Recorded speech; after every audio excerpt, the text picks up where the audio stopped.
I never imagined that my own sister would sabotage my dreams, but greed has a way of changing people in ways you could never predict. Let me start from the beginning.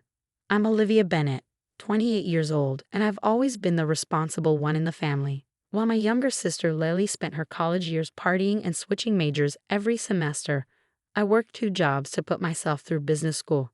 Our parents always made excuses for her.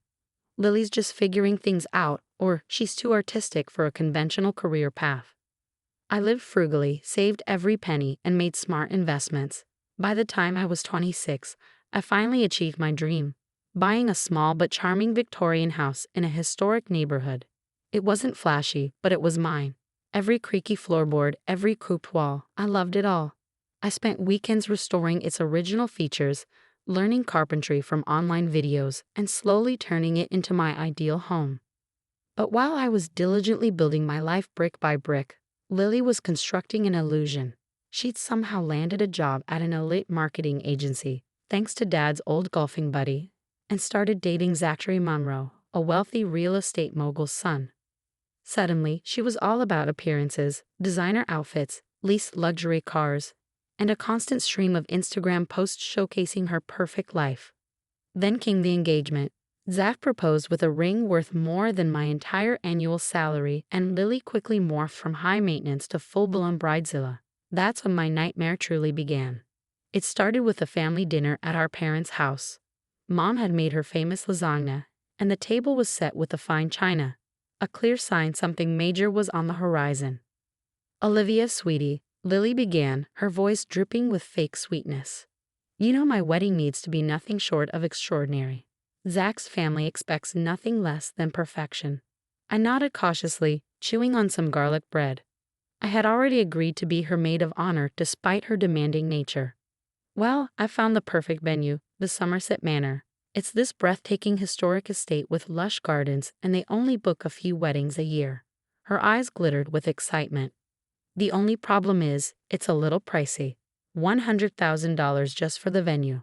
I nearly choked on my bread. $100,000? Just for the venue? "Don't be so small-minded, Olivia," Lily rolled her eyes. "This is my once-in-a-lifetime event. And that's why." She paused dramatically. "I need you to sell your house." The room fell silent. Even the crickets outside seemed to hold their breath. "Excuse me?" I must have misheard her. "Your house," she repeated, speaking slowly as if to a child. "You can sell it and rent a place. That old thing needs so much work anyway. And this way, you can contribute to my perfect day. Zach's family is being so generous, and it's embarrassing that our side can't match that." I glanced at our parents, expecting them to shut down this ridiculous request. But to my surprise, Mom was nodding eagerly. "Honey, Lily has a point," Mom chimed in. "That house is too much work for a single woman. And you want your sister to have her dream wedding, right?" Dad kept his eyes on his lasagna, avoiding any form of eye contact. "You've got to be kidding me," I said, putting my fork down. "You want me to sell my home, the one I spent years working to buy, the one I've poured my soul into renovating, just for one day? It's not just a party." Lily slammed her hand on the table, making a wine glass's rattle. "It's my doing. And as my sister, you have to help. Everyone knows you're doing well with your side businesses or whatever you do on that laptop all day. If only they knew, those side businesses were my real estate investment firm. While they thought I was just a mid-level accountant, I had quietly been building a portfolio of commercial properties. The irony of this situation was almost laughable, if it weren't so maddening. "No," I said firmly, standing up. "Absolutely not. I'm happy to help with the wedding, but I will not sell my house." Lily's face flushed crimson. "You selfish monster. You've always been jealous of me, just because you can't find a man and live in that ugly old house." "That's enough," I interrupted, gathering my things. "I'm leaving. And Lily, find yourself another maid of honor." As I walked to my car, I could hear Lily's dramatic sobs and Mom trying to comfort her. Dad hurried after me. "Princess," he said, using my childhood nickname. "You know how Lily is. Just think about it, okay? Maybe you could take out a loan or something." I stared at him in disbelief. "Dad, are you hearing yourself? You want me to go into debt for Lily's wedding venue?" He shifted uncomfortably. "We just want to keep the peace. And well, Zach's family is very influential. This wedding could open doors for all of us. That's when I realized my family would never change. They'd always prioritize Lily's desires over everyone else's needs. But they had no idea who they were dealing with. "Don't worry about the venue, Dad," I said, a plan forming in my mind. "I'll take care of it."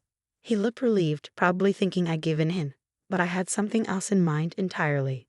3 months ago, I had purchased a historic estate through my investment firm. A stunning old mansion that had been on the market for months, priced well below its value because the previous owners needed to sell quickly. I had been quietly renovating it, planning to turn it into a high-end event venue. The name of that estate, the Somerset Manor. What happened next would teach my sister and parents a lesson they would never forget. But that's when the real story began. The weeks that followed were a whirlwind.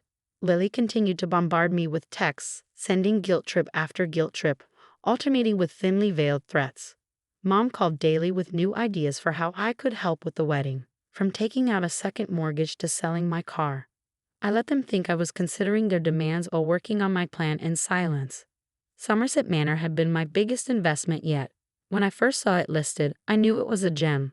Built in 1885, it still had all its original charm: sweeping staircases, intricate moldings, crystal chandeliers, and 12 acres of immaculately maintained grounds. The elderly couple who owned it had kept it in pristine condition, but needed to sell quickly due to health issues. I had spent months making subtle updates, adding modern amenities while preserving its historic beauty. My event management company, Bennett Events, registered under my middle name for privacy, had just begun booking events, and the estate was already becoming the most exclusive venue in the area. What Lily didn't know was that she'd booked her wedding at my estate. She had been communicating with my event manager, Chloe, who knew exactly who Lily was but played the role of an accommodating professional flawlessly. The day of the venue tour arrived. I made sure to arrive early, parking my modest car at the back. Through the security cameras, I watched as Lily's sleek black SUV pulled up to the gates, followed by her parents' car and several other luxury vehicles. I sat in the grand office of the estate, watching the security feed as Chloe greeted them in the marble lobby. Lily was practically bursting with excitement, pointing out every glimmering chandelier and gilded molding to Zach's mother, who looked appropriately impressed. "The owner is very selective about the events we host," I heard Chloe explain through the security feed. "We only do about 12 weddings a year." "Well, we're prepared to pay whatever it takes," Zachary's father announced proudly. "The Monroe name deserves nothing but the best." I smiled, adjusting my blazer and checking my name tag. Olivia Bennett, owner and CEO. It was time for my entrance. I descended the grand staircase just as Chloe was guiding the group into the main ballroom. The look on Lily's face when she saw me was priceless: confusion, followed by recognition, then pure horror. "Olivia," she squeaked, "what are you doing here?" "Welcome to Somerset Manor," I said coolly, extending my hand to Zachary's parents. "I'm Olivia Bennett, the owner. I believe you've already met my event manager, Chloe." The silence was deafening. Lily's mouth opened and closed like a fish gasping for air. Mom clutched Dad's arm for support. Zachary's parents seemed confused but impressed. They were old money enough to appreciate young entrepreneurial success. "You?" Lily finally shrieked, her composure falling apart. "You own TIS. But you live in that tiny house. You drive a Toyota." "A good businesswoman knows the value of living below her means," I replied calmly. "Now about your booking, I'm afraid we'll have to decline." "What?" Lily's face turned a dangerous shade of red again. "You can't do that. We've already told everyone. Zachary's family's reputation." "Actually, I can," I interrupted smoothly. "You see, when you submitted your booking request, you signed our standard terms and conditions. Section 3.2 clearly states that we reserve the right to refuse service to anyone who creates a hostile environment for our staff or ownership." I pulled out a folder containing printouts of every nasty text and email she had sent me over the past few weeks. These certainly qualify. Mom stepped forward, trying to salvage the situation. "Sweetheart, let's be reasonable. We're family." "Funny," I cut in. "That's not what you said when you were pressuring me to sell my house for this venue." "Family goes both ways, Mom." Zachary's father cleared his throat. "Olivia, was it? Perhaps we could discuss this privately. Name your price.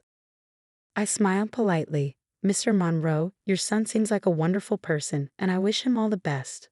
But this isn't about money. It's about respect, boundaries, and consequences. That's when Lily pulled out her trump card, tears. Not her usual theatrical sobs, but quiet, seemingly sincere tears. Olivia, please, she whispered. This is my dream venue. I've already told everyone. I'll be humiliated. For a fleeting moment, I felt a pang of guilt. Then I remembered all the times she had humiliated me, belittled my accomplishments, and tried to force me to sacrifice my own dreams for hers.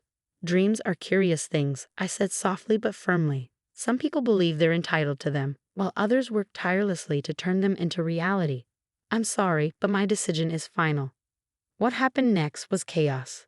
Lily had a complete meltdown, screaming about how I had ruined her life. Mom tried to guilt-trip me, while Dad looked like he wanted the earth to swallow him up. But Zachary's parents had a different response. Impressive. Zachary's mother said, eyeing me with new respect. You built all of this yourself? Yes, ma'am. I replied. I started my company 5 years ago using the savings I made working 2 jobs through college. Now that's the kind of ambition we value in the Monroe family. Zachary's father nodded approvingly. He turned to Lily, who was still sobbing dramatically. Perhaps, dear, this is a sign that you should reconsider your approach to, well, everything. The look on Lily's face was priceless. Her future in-laws were clearly more impressed with my business acumen than with her tantrum. As they filed out, with Chloe escorting them to their cars, Dad lingered behind. Princess, he said quietly, I owe you an apology. I should have stood up for you. Yes, you should have. I agreed. But it's not too late to start. He nodded, finally understanding the unspoken message. It was time for him and Mom to stop enabling Lily's behavior. The aftermath was interesting. Lily eventually found another venue, one that was far less prestigious and significantly more expensive. She still isn't speaking to me, which honestly is rather peaceful. Mom is trying to mend our relationship, starting with finally acknowledging that my side businesses were, in fact, impressive accomplishments. Somerset Manor has now become the most sought-after wedding venue in 3 states. I still live in my beloved Victorian house, though I've hired professionals to finish the renovations. My Toyota runs just fine, thank you very much. Sometimes I wonder what would have happened if I had caved to Lily's demands. Would she have learned anything? Would anything have changed? Probably not. Instead, I taught my family 3 valuable lessons. Success doesn't need to be flashy to be real. Respect is earned, not demanded. Never underestimate the quiet one who works hard and minds their own business. Last week, I received a wedding invitation from Zachary's sister. She'd specifically requested Somerset Manor as her venue. I personally approved her booking. After all, good business is about knowing when to say yes, as much as knowing when to say no. As for Lily, last I heard, she's finding herself again, this time through yoga teacher training.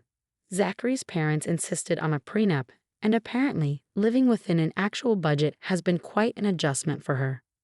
Me? I'm expanding Somerset Manor's events business, scouting properties in other states, and enjoying the peace and quiet of my dumpy little house that I worked so hard to own. Sometimes, the best revenge isn't about getting even. It's about standing your ground and letting karma do the rest.